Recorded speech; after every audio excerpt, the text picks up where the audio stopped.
Hi hello friends, ಎಲ್ಲರಿಗೂ ನಮಸ್ಕಾರ. Welcome back to Uma Pavagada cooking and blog. ಇವತ್ತಿನ ರೆಸಿಪಿ ಆರೋಗ್ಯಕರವಾದ ಮೆಂತ್ಯ ಬಾತ್. ತುಂಬಾನೇ ರುಚಿಯಾಗಿರುತ್ತೆ. ಬನ್ನಿ ಯಾವ ರೀತಿ ಮಾಡೋದಂತ ನೋಡೋಣ. ಅದಕ್ಕೂ ಮುನ್ನ ರೆಡ್ ಕಲರ್ ಸಬ್ಸ್ಕ್ರೈಬ್ ಬಟನ್ನ ಕ್ಲಿಕ್ ಮಾಡಿ, ಆನಂತರ ಪಕ್ಕದಲ್ಲೇ ಇರುವ ಬೆಲ್ ಬಟನ್ನ ಕ್ಲಿಕ್ ಮಾಡಿದರೆ ನಾನು ಮಾಡುವ ಪ್ರತಿ ವಿಡಿಯೋ ನೋಟಿಫಿಕೇಶನ್ ನಿಮಗೆ ಬರುತ್ತೆ. ಮೆಂತ್ಯ ಬಾತ್ ಮಾಡೋದಕ್ಕೆ ಫಸ್ಟು ಮಸಾಲೆನ ರೆಡಿ ಮಾಡ್ಕೊಳ್ಳೋಣ. ಮಸಾಲೆಗೆ ಒಂದೆರಡು ಗೆಡ್ಡೆ ಬೆಳ್ಳುಳ್ಳಿನ ಬಿಡಿಸಿಟ್ಕೊಂಡಿದ್ನಿ, 1 ಇಂಚ್ ಆಗೋಷ್ಟು ಹಸಿ ಶುಂಠಿ ಜಜ್ಜಿಟ್ಕೊಂಡಿದ್ನಿ, ಖಾರಕ್ಕೆ ಒಂದು 4 ರಿಂದ 5 ಹಸಿಮೆಣಸಿನ್ಕಾಯಿ, 1-2 ಟೇಬಲ್ ಸ್ಪೂನ್ ಆಗೋಷ್ಟು ಹಸಿ ತೆಂಗಿನಕಾಯಿನ ಚಿಕ್ಕದಾಗಿ ಕಟ್ ಮಾಡಿ ಇಟ್ಕೊಂಡಿದ್ನಿ. ಈಗ ಈ ಮಿಕ್ಸಿ ಜಾರ್ಗೆ ತೆಂಗಿನಕಾಯಿ, ಹಸಿಮೆಣಸಿನ್ಕಾಯಿ, ಶುಂಠಿ, ಬೆಳ್ಳುಳ್ಳಿ ಎಲ್ಲ ಹಾಕ್ಕೊಂಡು ಒಂದು ಅರ್ಧ ಹಿಡಿ ಆಗೋಷ್ಟು ಕೊತ್ತಂಬರಿ ಸೊಪ್ಪು ಸ್ವಲ್ಪ ನೀರು ಹಾಕ್ಕೊಂಡು ನುಣ್ಣಗೆ ರುಬ್ಕೊಳ್ಳೋಣ. ನೋಡಿ, ಈ ರೀತಿ ರುಬ್ಕೋಬೇಕು. ಈಗ ಸ್ಟವ್ ಮೇಲೆ ಒಂದು ಕುಕ್ಕರ್ ಇಟ್ಕೊಂಡಿದ್ನಿ, 2 ರಿಂದ 3 ಟೇಬಲ್ ಸ್ಪೂನ್ ಆಗೋಷ್ಟು ಎಣ್ಣೆ ಹಾಕ್ಕೊಂಡಿದ್ನಿ. ಎಣ್ಣೆ ಬಿಸಿ ಆದಮೇಲೆ 1-2 ಪೀಸ್ ಚಕ್ಕೆ, ಒಂದು 4 ರಿಂದ 5 ಲವಂಗ, ಒಂದು ಅರ್ಧ ಸ್ಪೂನ್ ಆಗೋಷ್ಟು ಸೋಂಪು ಹಾಕೊಳ್ಳೋಣ. ಒಂದು ಪಲಾವ್ ಎಲೆ ಹಾಕ್ಕೊಂಡು ಇದನ್ನ ಸ್ವಲ್ಪ ಚೆನ್ನಾಗಿ ಫ್ರೈ ಮಾಡ್ಕೊಳ್ಳೋಣ. ನೋಡಿ, ಇದು ಚೆನ್ನಾಗಿ ಫ್ರೈ ಆಗಿದೆ. ಈಗ ಮೀಡಿಯಮ್ ಸೈಜು 3 ಈರುಳ್ಳಿನ ಚಿಕ್ಕದಾಗಿ ಕಟ್ ಮಾಡಿ ಹಾಕೊಳ್ತಾ ಇದ್ನಿ. ಈರುಳ್ಳಿನ ಸ್ವಲ್ಪ ಚೆನ್ನಾಗಿ ಫ್ರೈ ಮಾಡ್ಕೊಳ್ಳೋಣ. ಈರುಳ್ಳಿ ಎಲ್ಲ ಚೆನ್ನಾಗಿ ಫ್ರೈ ಆಗಿದೆ. ಈಗ ಮೆಂತ್ಯ ಸೊಪ್ಪು ಹಾಕೊಳ್ಳೋಣ. ಇಲ್ಲಿ ನಾನು 1 ಕಟ್ ಆಗೋಷ್ಟು ಮೆಂತ್ಯ ಸೊಪ್ಪನ್ನ ನೀಟಾಗೆಲ್ಲ ಕ್ಲೀನ್ ಮಾಡಿ ತೊಳೆದು ಕಟ್ ಮಾಡಿ ಹಾಕೊಳ್ತಾ ಇದ್ದೀನಿ. ತುಂಬಾ ಚೆನ್ನಾಗಿರುತ್ತೆ ಮೆಂತ್ಯ ಬಾತು.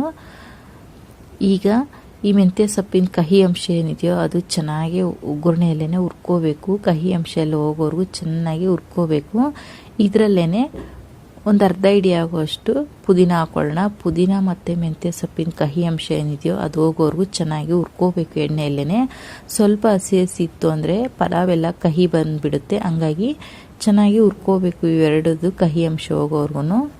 ನೋಡಿ, ಈ ರೀತಿ ಎಲ್ಲ ಚೆನ್ನಾಗಿ ಹುರ್ಕೋಬೇಕು. ಮೆಂತ್ಯ ಸೊಪ್ಪನ್ನು ಮತ್ತು ಪುದೀನ ಕಹಿ ಅಂಶ ಹೋಗೋವರೆಗೂ ಹುರ್ಕೋಬೇಕು. ಈಗ ರುಬ್ಬಿಟ್ಕೊಂಡಿರೋ ಅಂಥ ಮಸಾಲೆ ಹಾಕ್ಕೊಳ್ಳೋಣ.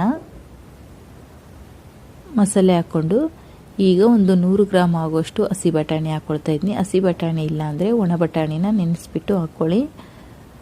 ಒಂದು 3 ಟೊಮೊಟೊನ ಚಿಕ್ಕದಾಗಿ ಕಟ್ ಮಾಡಿ ಉದ್ದುದ್ದಕ್ಕೆ ಕಟ್ ಮಾಡಿ ಹಾಕ್ಕೊಳ್ತಾ ಇದ್ದೀನಿ. 1 ಆಲೂಗೆಡ್ಡೆನ ಚಿಕ್ಕದಾಗಿ ಕಟ್ ಮಾಡಿ ಹಾಕ್ಕೊಳ್ತಾ ಇದ್ದೀನಿ. ಈ ಮಸಾಲೆದು ಹಸಿ ಸ್ಮೆಲ್ ಹೋಗೋವರೆಗೂ ಚೆನ್ನಾಗಿ ಎಣ್ಣೆಯಲ್ಲೇ ಫ್ರೈ ಮಾಡ್ಕೋಬೇಕು. ಮಸಾಲೆಯಲ್ಲಿ ಎಣ್ಣೆ ಬಿಡಬೇಕು, ಅಲ್ಲಿವರೆಗೂ ನಾವು ಚೆನ್ನಾಗಿ ಫ್ರೈ ಮಾಡ್ಕೋಬೇಕು. 1 ಸ್ಪೂನ್ ಆಗುವಷ್ಟು ಧನಿಯಾ ಪೌಡ್ರ್ ಹಾಕ್ಕೊಳ್ಳೋಣ. ಈ ಟೈಮಲ್ಲಿ ಅಚ್ಕಾರದ ಪುಡಿ ಬೇಕಿದ್ರೂ ಹಾಕೋಬೋದು. ಹಸಿಮೆಣಸಿಕಾಯಿ ಕಡಿಮೆ ಮಾಡಿ 1 ಸ್ಪೂನ್ ಆಗುವಷ್ಟು ಅಚ್ಕಾರದ ಪುಡಿ ಬೇಕಿದ್ರೂ ಹಾಕೋಬೋದು. ನೋಡಿ, ಮಸಾಲೆದು ಹಸಿ ಸ್ಮೆಲ್ ಎಲ್ಲ ಹೋಗಿದೆ, ಸೈಡಲ್ಲೆಲ್ಲ ಎಣ್ಣೆ ಬಿಟ್ಟಿದೆ. ಈ ಟೈಮಲ್ಲಿ ನೀರು ಹಾಕ್ಕೊಳ್ಳೋಣ. ಅರ್ಧ kg ಅಕ್ಕಿ ಬಳಸ್ತಾ ಇದ್ನಿ, ಹಂಗಾಗಿ 1 ಲೀಟ್ರ್ ಆಗೋಷ್ಟು ನೀರು ಹಾಕ್ಕೊಳ್ತಾ ಇದ್ನಿ. ಇದು ಚೆನ್ನಾಗಿ ಕುದಿ ಬರೋದಕ್ಕೆ ಬಿಡೋಣ. ನೋಡಿ, ನೀರೆಲ್ಲ ಚೆನ್ನಾಗಿ ಕುದಿ ಬಂದಿದೆ, ಕೊತ ಅಂತ ಕುದೀತಿದೆ. ಈ ಟೈಮಲ್ಲಿ ಅಕ್ಕಿ ಹಾಕ್ಕೊಳ್ಳೋಣ. ಅರ್ಧ kg ಅಕ್ಕಿನ 2 ರಿಂದ 3 ಬಾರಿ ತೊಳೆದು ಹಾಕ್ಕೊಳ್ತಾ ಇದ್ನಿ. ರುಚಿಗೆ ತಕ್ಕಷ್ಟು ಉಪ್ಪು ಹಾಕ್ಕೊಂಡು ಚೆನ್ನಾಗೆಲ್ಲ ಮಿಕ್ಸ್ ಮಾಡಿ ಕುಕ್ಕರ್ ಮುಚ್ಚಳನ ಮುಚ್ಚಿ 2 ವಿಜಲ್ ಕೂಗಿಸ್ಕೊಳ್ಳೋಣ. 2 ವಿಜಲ್ ಆಗಿದೆ, ವಿಜಲನ್ನು ತಣ್ಣಗಾಗಿದೆ. ಈಗ ಕುಕ್ಕರ್ ಮುಚ್ಚಳನ ಓಪನ್ ಮಾಡ್ಕೊಳ್ಳೋಣ. ವಾವ್, ಸೂಪರಾಗಿ ಬಂದಿದೆ ಮೆಂತ್ಯ ಬಾತ್ ಅಂತೂ. ಚೆನ್ನಾಗೆಲ್ಲ ಮಿಕ್ಸ್ ಮಾಡ್ಕೊಳ್ಳೋಣ.